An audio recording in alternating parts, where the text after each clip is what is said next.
Trey Gowdy got a chance to question DEA Administrator Michele Leonhart on alleged sexual misconduct at a DEA hearing, and he was quite insightful and specific in his questioning.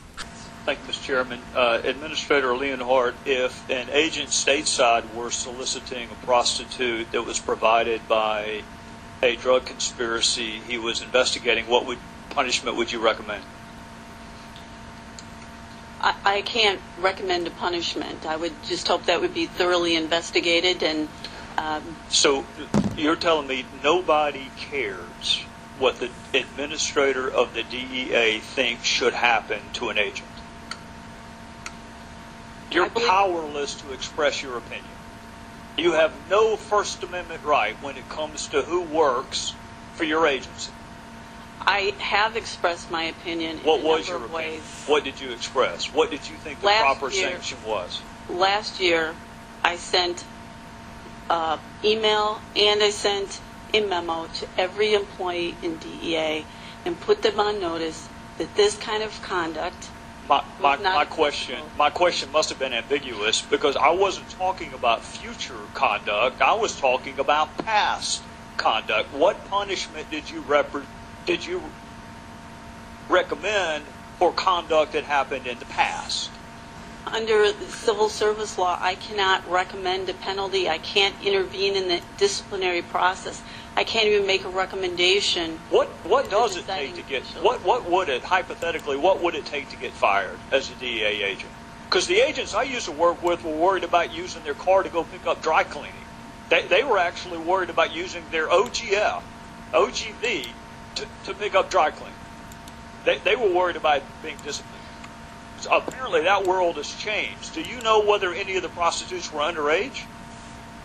I don't know that. Would that impact whatever recommendation you might have in terms of a sanction? I don't recommend the sanction. I can't fire. I can't recommend a penalty. There's a guide that the deciding officials abide by, and they have a penalty guide that they look at, and the penalty guide for this kind of activity is anything from reprimand to removal. How about security clearance? Do you have any impact over that, whether or not an agent has a security clearance? No, there's adjudicative guidelines, and that has to be adjudicated by the security people. What power do you have? You have to work with agents over whom you can't discipline and have no control, and you have no control over the security clearance. What the hell do you get to do?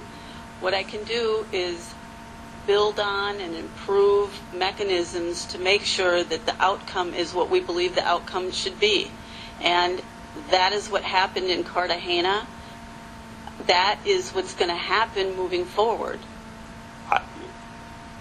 Inspector General Horowitz, I find that stunning. Let me ask you this. Did the agents know that the cartels were providing the prostitutes? What we found, Congressman, from looking in the file was that they should have known, given their trained law enforcement agents, and they were dealing with corrupt law enforcement, local law enforcement, that was providing them with the prostitutes as well as the various gifts. Were they supposed to be investigating these cartels? They were. So they are receiving prostitutes from cartels that they are supposed to be investigating. And she can't fire those agents. You agree with her? She can't fire them? I think as a matter of Title V, she can't directly intervene and fire them. I do think one of the concerns we outline in the report as to DEA and the other three agencies is how they adjudicate these cases. They undercharge them in some instances. And so at DEA, for example, sexual harassment, if you're charged with that, there's only one punishment: removal. But if you're charged with conduct unbecoming or poor judgment, which isn't even actually a category, then you've got a range of penalties. And so one of the issues, as you know as a former prosecutor, is how you charge the case. And that has a consequence. Well, Mr. Chairman, I don't know what would need to be done, but I like my friend from South Carolina, find it stunning that you can solicit prostitutes. Administrator Leonhart, do we know whether any of the prostitutes were underage?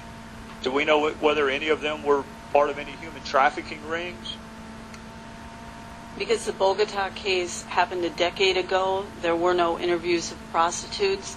On the more recent one, the Cartagena one, it did not identify an age for the prostitute involved. Mr. Chairman, I would just find it impossible to explain to any reasonable-minded person how an agent cannot be disciplined for soliciting prostitutes from drug cartels that they were ostensibly investigating. I find that stunning. If the gentleman will yield, if somebody murdered somebody, could you fire him? If someone murdered someone, there would be criminal charges, and that's how they'd be fired. But if they were, could you take away their security clearance? The Office's security programs can review security clearances and take their clearances just as they did with the 3 agents in the Cartagena incident. Gentleman from South Carolina. Gentleman, yield for just a second. I'm sorry, I heard you say that there's one thing you could actually fire somebody for, which is sexual harassment. So let me see if I get this correct, Mr. Horowitz, Mrs. Leonhart. If I flirt with a coworker in the office and that constitutes sexual harassment, I can be fired. But I can take an underage hooker from a cartel I'm investigating, and you can't fire me. Is that what we're talking about here? Actually, Congressman, if you charge the offense, removal is a possibility. If you charge something less, conduct unbecoming, or poor judgment, you don't charge what actually occurred, that's when the ability to discipline is limited. And that's the concern we found, as you know, in our report. Thank you. Thank the gentleman, both from South Carolina. We'll now recognize the gentleman from